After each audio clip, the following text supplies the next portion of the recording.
Hey y'all, I've told this story before, um, and it didn't get much traction, which isn't unusual because I don't have a very wide audience. But it was so profound to me.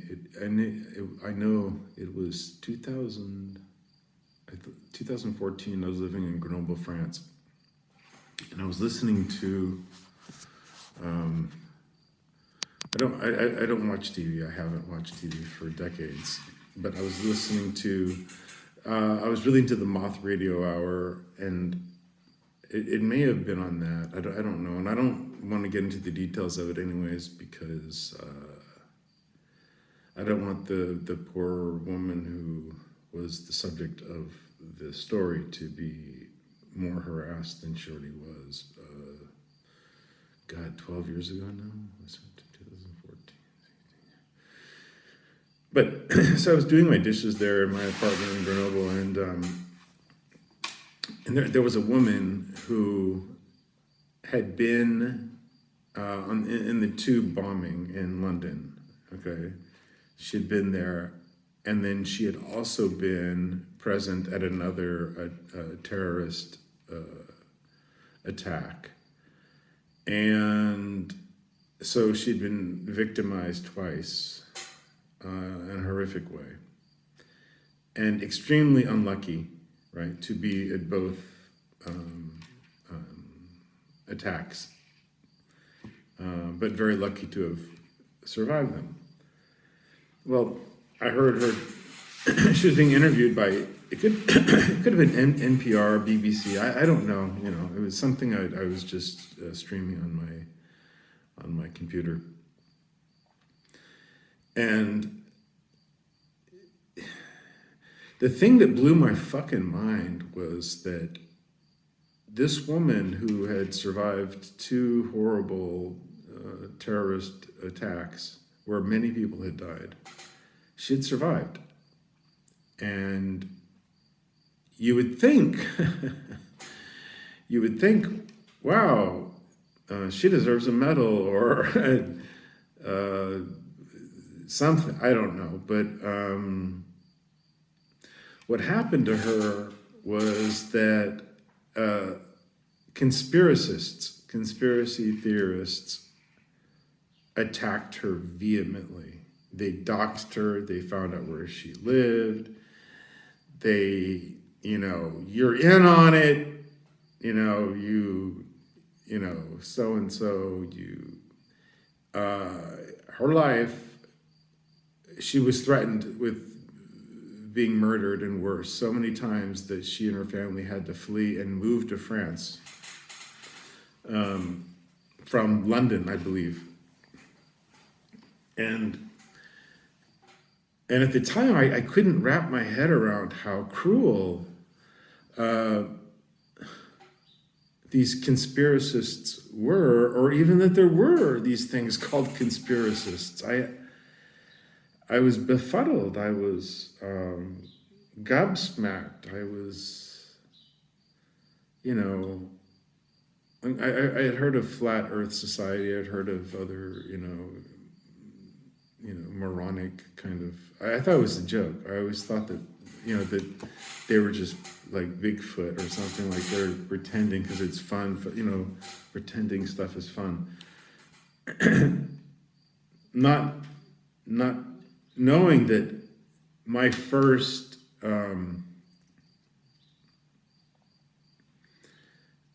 that was my very first confrontation, knowledge of this thing called conspiracy theories. Before we had, what is it, Sector 74 in Roswell, New Mexico, whatever, But that's fairly harmless, right? No one threatens to kill you because they thought that you were an alien or whatever. But now you have this poor woman who had to flee her country to go live in secrecy somewhere because some people put two and two together. They connected the red thread and they said that she was in on it. She was complicit in the horror that she witnessed on 2 occasions. So I thought, well, this is a one-off. This isn't possible. This isn't. People don't behave like this. Why, and it stuck with me, that cruelty, the casual cruelty of labeling this woman as a party to the trauma that she had experienced. I couldn't get over it. It just seemed so unfair to me and cruel, so utterly cruel. And then I moved back to the United States, and then there was QAnon, right? And Alex fucking Jones, crisis actors,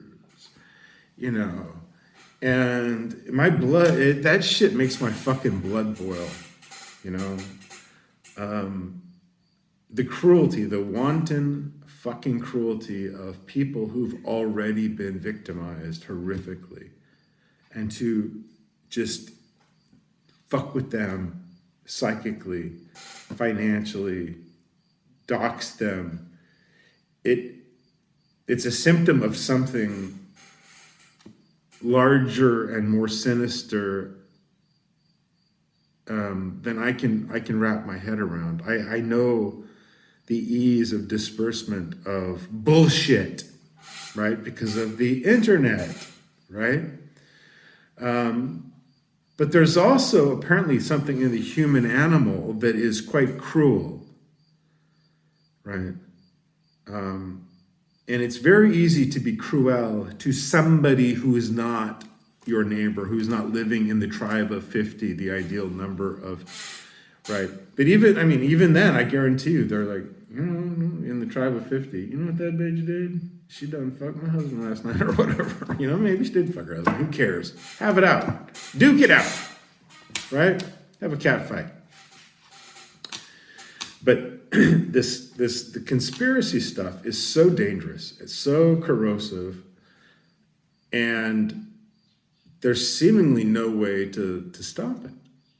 With Alex fucking testosterone shit fuck Jones, there's one way to stop it. Sue him for $1 billion. That'll get some of these motherfuckers to shut up.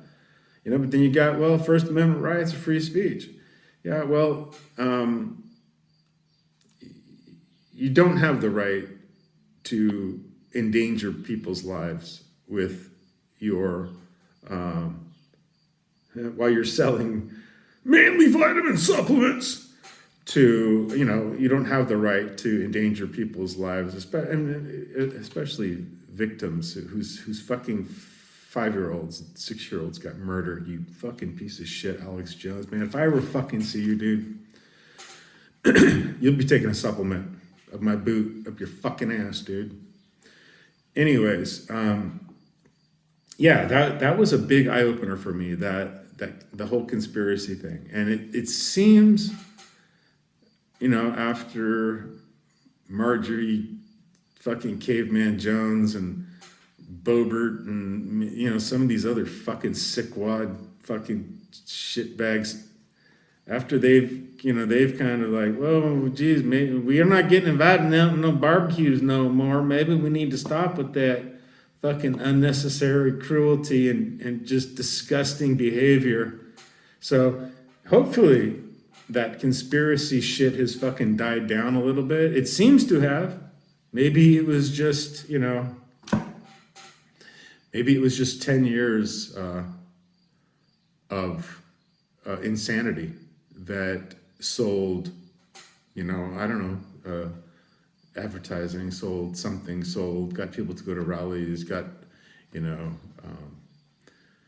I don't know what the purpose of it was, but it seems as if it's on the wane. And I pray to God it is, because the damage that does, to people who've already been hurt and harmed, is just so grossly cruel and unnecessary and in my mind criminal. And I believe in free speech. I think I should be able to tell Alex Jones, hey, Alex Jones, you're a fucking retarded piece of shit. Go fuck yourself.